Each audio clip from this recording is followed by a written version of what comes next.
After the college entrance exams, my son Ethan was accepted into a prestigious university. He immediately dashed off to his father's house to share the good news. Meanwhile, I was bed-in with a severe illness with no one to care for me. On my deathbed, I called him and said, "I'm dying. It's none of my business if you died." He replied coldly, "You made me suffer through 3 miserable years. You deserve to die." It wasn't until the day of my funeral that the community committee managed to contact Ethan. They told him, "Do you still want to go to college? If you don't come, I'll report your situation to your school." Only then reluctantly did he come to collect my ashes. A neighbor, infuriated by his attitude, pointed at him and scolded, "Your mother spent 3 years tirelessly working a stall to support your studies, and this is how you repay her? You're an ungrateful brat." Ethan, however, looked unconvinced. "My dad runs a big business. My stepmom's a corporate executive, and my grandma dotes on me. Why should I care about her? If she worked herself to death, that's on her." My soul twisted in anger, hovering above as I shouted at him, "You heartless brat, are you blind and ungrateful? If they truly loved you, would they have schemed to take custody of you from me?" But Ethan ignored me completely. He clutched the ear impatiently and walked away. Even when I was alive, he never listened to me. I watched helplessly as he exited the neighborhood, glanced around, and then tossed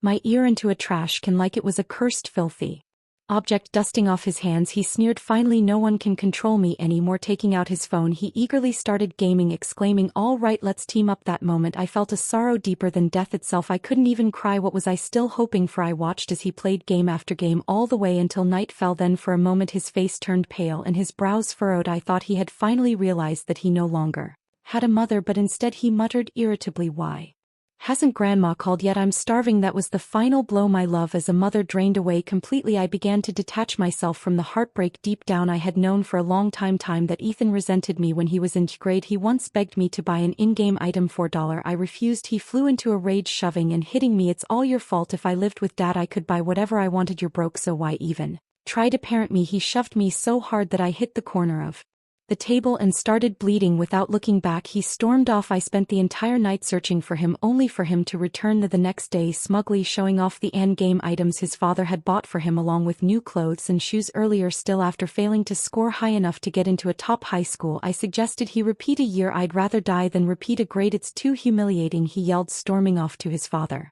His dad, Ryan, agreed immediately and sent him to a poorly rated school instead. Feeling triumphant, Ethan came back to gloat, saying, "Only Dad knows how to solve my problems." What he never considered was that without me painstakingly supervising his studies for years, he wouldn't have even come close to passing the university admissions threshold, let alone getting into a prestigious school. But no matter how much I gave, it could never compare to the occasional gifts and indulgences from his father's family. Ethan always believed I was the obstacle preventing him from living a wealthy and comfortable life. I felt a bitter, unworthy anger. My sacrifices had been discarded like trash. My short life had been wasted on a son who despised me. I thought I'd carry this resentment into my next life, but then suddenly I heard Ethan shouting furiously, "Don't drag me into this, you loser." I moved my stiff limbs and sharp ceramic shards pierced my foot. Staring at the acne-covered face of my teenage son, I froze. Slowly I realized I had been reborn. This was the day of his high school entrance exams, the day I discovered Ryan had been cheating on me and resolved to divorce him. Fate had given me a second chance. Warmth spread through my hands and my heart began pounding fiercely. Struggling to suppress my emotions, I said calmly, "I don't have a job or an income. The court won't grant me custody of you." Ryan stared at me in shock. "Jessica, what do you mean by that? You found a job that pays a month, didn't you?" shouted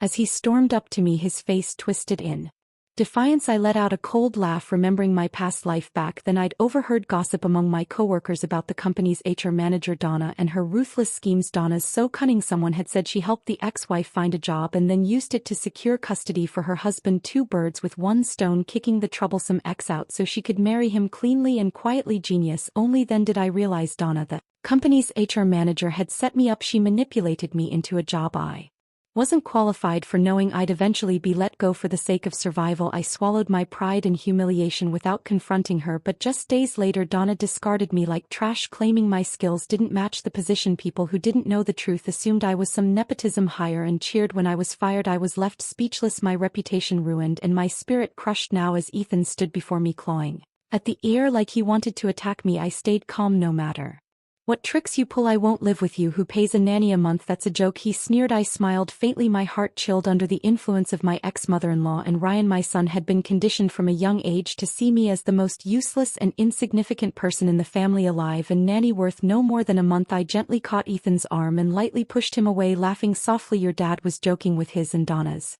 Financial stability. I trust you'll be fine living with them. Ethan froze for a moment, his expression confused. Donna's a high-caliber person. She'll treat you like her own, I added with a calm tone. His face brightened. Exactly, Donna and I get along great. She really understands me and even buys me in-game items. She says I'm talented and will be successful one day. I didn't bother arguing. Ryan, however, started to panic. He crossed his arms and paced anxiously. Jessica, didn't you say that once? Donna has her own child. It might complicate things between the siblings. What are you playing at now? He was still clinging to his dream of getting rid of both Ethan and me so he could live a carefree life with Donna, and even wanted me to leave with nothing. I smiled sincerely and apologized. I was too narrow-minded before. I'm sorry. I trust that you'll take good care of Ethan and that Donna will treat him fairly. Ryan was momentarily speechless. Ethan, on the other hand, wore a smug look as if to say, finally you understand your place. Malicious glint in his eyes as he looked at Donna's stomach. That venomous gaze spoke volumes. In my past life I had taken Ethan with me before Donna even revealed the gender of her child, fearing how he'd react to his father and grandmother's blatant favoritism. Ethan, selfish and egotistical as he was, would never tolerate a younger sibling stealing the spotlight. Back then I spared him the truth, unwilling to shatter his illusions to him. I bore the burden of every unpleasant task at home while his grandmother was a carefree, stylish woman who danced at community events, and his father was a cultured, good-tempered man who could provide anything he wanted. But this time I was done playing the martyr. This was going to get ugly. We'd all get dirty together. Why should I bear all the suffering and humiliation alone? After watching the drama unfold, I turned to Ryan, my tone calm but deliberate. About the assets, our agreement is already settled. Why not get it over with today? Leighton, go to the civil affairs office. Donna, seated beside him, interjected smoothly. Jessica, isn't it customary for divorcing couples to discuss custody before dividing assets? I raised an eyebrow, shifting my gaze between Ryan and Ethan. I thought we had already reached a consensus on that matter. What exactly is your concern? Donna forced a polite laugh, her words insincere. Of course I'd love for Ethan to stay. Ryan and I both would, but as a woman I admit I prefer to have my own child with us. Jessica, I just didn't expect you feel so comfortable leaving Ethan behind. I smiled, faintly unmoved by her veiled jab. Donna, you've raised a child before. You're not some inexperienced girl. I trust you to take good care of him. Donna's face froze for a moment, and she glanced at Ryan, whose slight shake of the head didn't escape my notice. That's when I realized they had brought her here today to test my resolve, to see if I genuinely didn't want custody. Just then Ethan came out of his room to get a drink of water. He acted nonchalant, but I could tell he was listening closely to every word of our negotiation. Donna shot a glance at Ethan before turning her gaze to me, her expression carrying a hint of provocation. Jessica, we're both divorced women raising kids. Forgive me for being blunt, but children are usually better off with their mother. When I raised my daughter alone it was hard, but I gritted my teeth and got through it. I'm not trying to brag, it's just that fathers tend to be inattentive. You've raised Ethan all these years. Are you really okay letting him go? Before I could reply, Ethan stormed over, pointing a finger at Donna. Why are you trying to kick me out? Didn't you say you liked me and wanted to be my mom? Donna's face froze, caught between frustration and embarrassment. She had intended to provoke conflict between Ethan and me to test my resolve, but she hadn't anticipated this tactic backfiring so spectacularly. Ethan's resentment toward me was already deep enough because I hadn't given him the wealthy, happy life he dreamed of with his father, so how could he tolerate Donna trying to replace him now? Sure enough, Ethan escalated. You brought your daughter and here to enjoy the good life, and now you want to kick me out to suffer. What's your deal? If you keep this up I won't help you any more. His defiant stance made it seem like he had caught Donna red-handed, holding her to account. I almost laughed out loud. My silly son. In the past Donna had humored and spoiled him because she was a divorced woman with a child of her own and had to tread carefully. Now, with the child in her belly as her trump card, she had far more confidence. Donna struggled to suppress her discomfort, but she couldn't lash out at Ethan. Instead she forced a smile and tried to plate him. Ethan, how could I ever want to kick you out? I like you too much for that. I'm only worried that your mom might not care for you as much in the future. Ethan cast me a dismissive glance. As long as you and Dad like me, that's enough. One less person doesn't matter. Donna turned to me with a look of triumph, but I was entirely unfazed. I shrugged and said, nice try, but reverse psychology doesn't work on me. Then with a deliberately exaggerated gesture I gave her a thumbs up. Donna, you've set a new standard for stepmoms. I'm impressed. Ryan finally lost his patience and stood up. Enough, Jessica, I never realized you were this cruel and sarcastic. Isn't this just about you wanting money instead of Ethan? Fine, I'll give you what you want. My mother-in-law joined in, jabbing her finger at me. Think carefully about this. If you walk out that door, you and Ethan won't have anything to do with each other anymore. Don't come crying to me later, because it won't work. Watching their anger and desperation I felt a surge of satisfaction. Finally it was their turn to feel powerless and consumed by negativity. Donna, however, couldn't let it go. How is it fair that a stay-at-home mom who hasn't earned a single cent gets so much? We'll have to raise our own Child soon while she just walks away carefree. I smiled at Ryan without saying a word. His face turned dark as he pulled Donna aside to explain. Donna, brimming with indignation, marched right back to me. What are you going to sue me now? I'm a senior employee at the company. To most you'll expose some negligence on my part, but I can sue you for falsifying your resume. I'll make sure every HR department in the industry knows about you and you'll never get another job back. When Donna's family arranged that job for me, they had planned it all from the start. I had never submitted any resume knowing it was a setup. Donna's threat was nothing but an attempt to intimidate me. Slowly I pulled out my phone. Well, I suppose I should give Helen Grant a call and explain how I got the job. Imagine a mistress going so far as to help the ex-wife get hired. Surely Mr. Grant would want to reward such a generous employee. Donna's lips twitched into a sneer, her attitude defiant. She was like a pig unbothered by boiling water, entirely shameless. But then I casually read out Helen Grant's direct phone number. Her expression shifted immediately enough. She yelled, clearly rattled, I'm not going to argue with you anymore. I wasn't interested in arguing either. I endured everything until I finally had that red divorce certificate in my hands. I walked out of the room with a calm demeanor and a sharp smile, speaking each word deliberately. Donna, make sure you treasure your position as the HR director at H Group. Donna's lips trembled with rage as her eyes burned with hatred, but I simply smiled lightly and left with confidence. Ethan didn't even glance at me. Instead, the whole family sat together, their camaraderie on full display. Fine, if Donna was so skilled at winning people over, I was curious to see whether my disappointing son would measure up to their picture-perfect new family. After the divorce, I returned to my apartment, luxuriating in a hot bath and then rolling around on the soft bed. I felt an overwhelming urge to scream with delight. This is what life is supposed to feel like. From that point on, my days were packed with training sessions and fitness routines. I felt energized, mentally sharp and alive. Even the sound of the wind seemed to carry a sweetness within hand. I now had the resources to reinvent myself and pursue a career as a top-tier personal housekeeper. Who said being a domestic worker couldn't be a path to success? If others found it shameful, I would prove them wrong by excelling beyond their imagination. Disarray. A child wailed heartbreakingly on the couch while a disheveled, overweight woman yanked a man's hair, shouting and pushing him toward the door.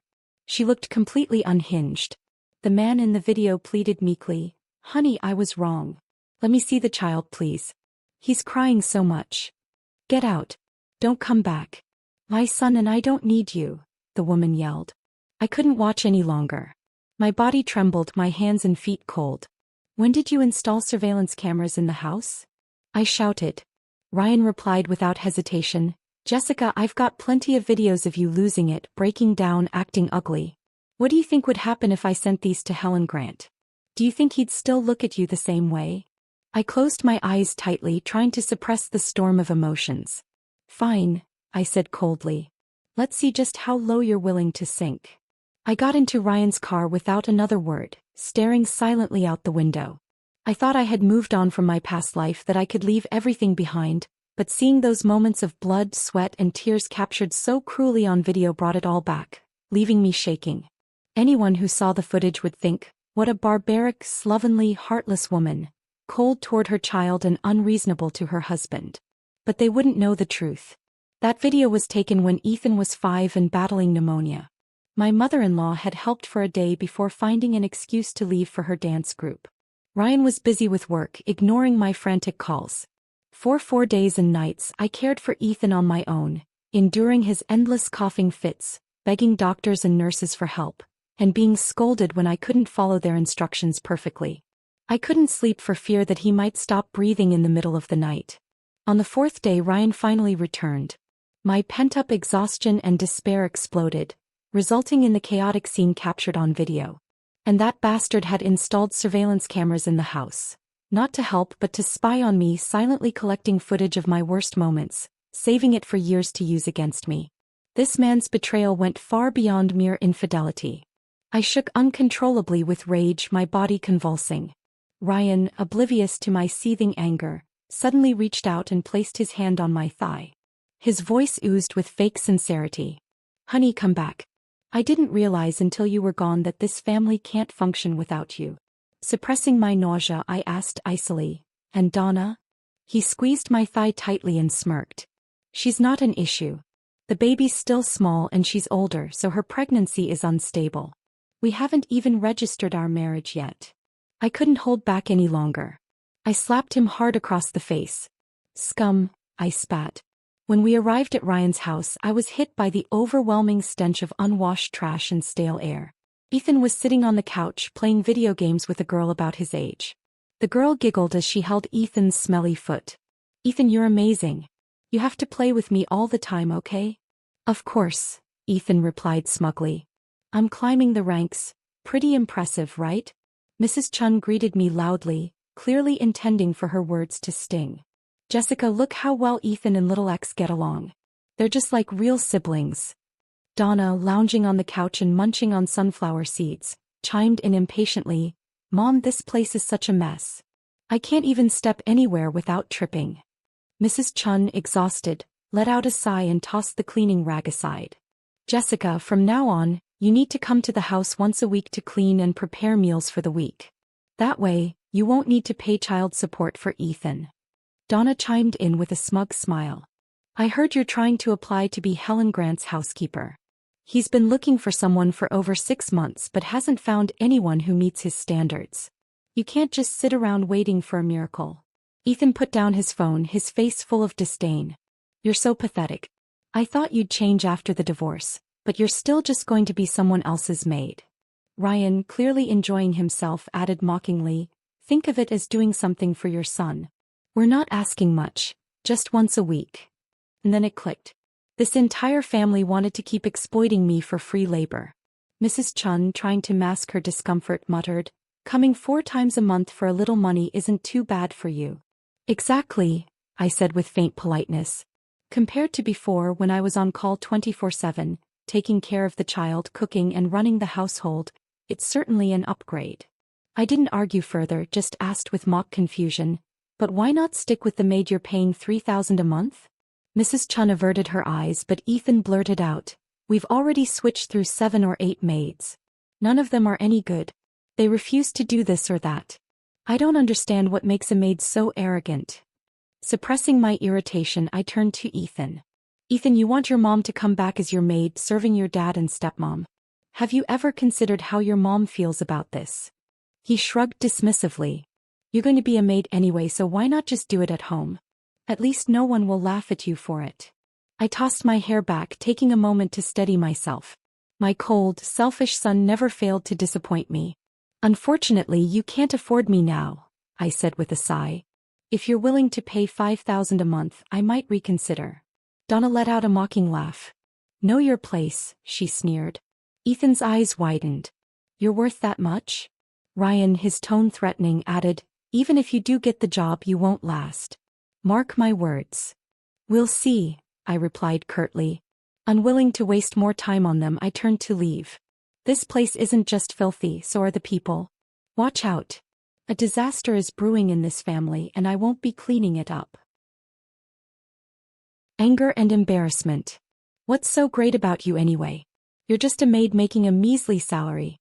Do you think people are stupid? You must be someone's mistress. I don't want your dirty money." This child was beyond saving. Ryan awkwardly scratched his nose, trying to diffuse the tension. "Jessica, don't take it to heart. Ethan's just trying to say you're looking great now. I had no idea you were this capable." Ignoring his faint flattery, I turned to Mrs. Chun and said firmly, "What I earn has nothing to do with any of you. The divorce agreement explicitly states that I'm not allowed to visit Ethan, so don't try to use him to threaten me. And as for you, Ryan, don't show your face in front of me again. Didn't the slap in the car last time hurt enough?" Donna's face darkened as she grabbed Ryan's ear and demanded, "What does she mean by that? Are you regretting things now that she's rich and beautiful? Are you planning to dump me after ruining my career?" "No way." Ryan frantically tried to calm her down, stammering out excuses. Meanwhile, Mrs. Chun, realizing I wasn't going to negotiate, pushed Ethan toward me and declared, "Fine. If you won't pay, then take Ethan with you. Don't think you can live a good life on your own while we suffer." Their shamelessness almost amused me. I turned to Ethan and asked, "So this is the plan you all came up with together?" Ethan's face twisted as his eyes darted around. Suddenly he grabbed my hand and began to cry. "Mom, Dad and Grandma don't care about me at all. They only like the baby Donna is carrying. Once he's born, I'll have no place in this family." I stared at him silently, watching his performance. He wiped his tears dramatically and pointed at Donna. "Mom, she's awful. She secretly badmouths me behind Grandma and Dad's back, says I'm useless and only cares about her daughter. She even sneaks her daughter extra allowance while I get nothing. Life at home is terrible. Ethan, you've changed, I said, smiling faintly. You've learned how to act now, but honestly I preferred the old you, the one with a backbone. Don't make me lose respect for you. Exposed, his face turned red and he reluctantly let go of my hand, still muttering, Mom, I don't understand what you're saying. I couldn't be bothered to respond. Instead, I turned to the security guard captain and said, Call the police. They're here to extort me. I warned coldly, Don't ever use Ethan to threaten me again. If you keep treating the divorce agreement as a joke, I'll make sure Ryan's little company won't survive. Sweat immediately broke out on Ryan's forehead. Was Donna's situation you're doing? He stammered. I smirked faintly. Ryan, with all your flaws, do you think I need to do anything underhanded to ruin you? Ryan gritted his teeth and pointed a trembling finger at me. Jessica, you've got some nerve. Let's see how long you can stay smug. Seeing that the security captain had already called the police, Ryan quickly pulled his family away. Ethan, frustrated by his failure and humiliated by me, suddenly rushed forward and shoved me hard. You're a vicious woman. Go to hell. I'm done with you. You're nothing but a dirty maid, not even fit to carry my dad's shoes. So what if you have some filthy money now? Disgusting. Caught off guard, I stumbled in my high heels, twisting my ankle sharply. Pain shot through my leg, but I gritted my teeth and stood firm. As long as you stay away from me, you'll never see me again, I said coldly. The family stormed off in anger. Although I had long since decided to give up on Ethan, today solidified just how deeply he had been poisoned by his upbringing. His contempt for me had been etched into his bones from a young age, thanks to the influence of Ryan and Mrs. Chun. His earlier tears and pleas were nothing but an attempt to manipulate me for his own gain. The moment he realized he'd been exposed, his true feelings came out in full force. His insults were genuine. If anything, I had to admit that Ryan and Mrs. Chun had succeeded in raising Ethan exactly as they wanted. Selfish, cold, and devoid of gratitude. Still, Ethan's accusations against Donna likely weren't lies. I could only wait for the day when their complex second marriage family dynamic completely imploded. When Helen Grant returned and heard about the incident, he pondered aloud, Do you want me to deal with Ryan? I could make a call and he wouldn't last long as a distributor. People like him don't survive in this industry if I say the word. I shook my head. Forget it. He's still Ethan's father. Besides, if I completely ruin him, I'll end up stuck with Ethan, and I'm not that foolish. Helen nodded understandingly and asked about my injury. How's your leg? Should I call the family doctor? It's nothing, I replied quickly. Ethan's just a kid. He doesn't have that much strength. Doesn't affect me. I was more worried he would blame me for dragging trouble to his doorstep. Sweetie, sitting nearby, suddenly chimed in. Dad, you like Aunt Jessica, don't you? I think Aunt Jessica is way better than those flashy women outside. Helen laughed lightly, tapping Sweetie on the head. Don't be cheeky, he said, but he didn't deny it. Flustered, I quickly changed the subject. The idea of being with Helen? No way. He was too shrewd, too calculated. A relationship with him would be exhausting. After this incident, Ryan kept quiet for a while. During the summer break, I accompanied Sweetie on a trip abroad. When we returned, shocking news greeted me. Donna had suffered a miscarriage. Ethan had dropped out of school and ended up in juvenile detention. Ryan's business had collapsed under Donna's revenge. The entire family was now living off their dwindling savings, their household in complete chaos. Out of options, Donna eventually sought Helen's help to return to her job at the company. That's when I learned the full story.